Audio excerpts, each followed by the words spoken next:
Hi everyone, if you have been using the Qwen app and wondering on how to create video on it, then this tutorial is for you. In today's video, I'm going to show you how to create video in the Qwen app. So let's dive right in. First of all, find the Qwen app on your home screen. Now open it.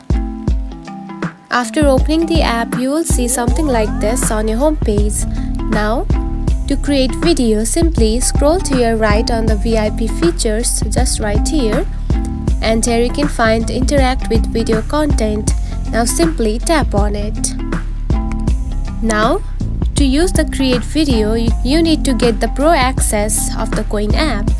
Now to get the pro access, simply tap on to continue button, and after only buying it, you can create video in the Qwen app.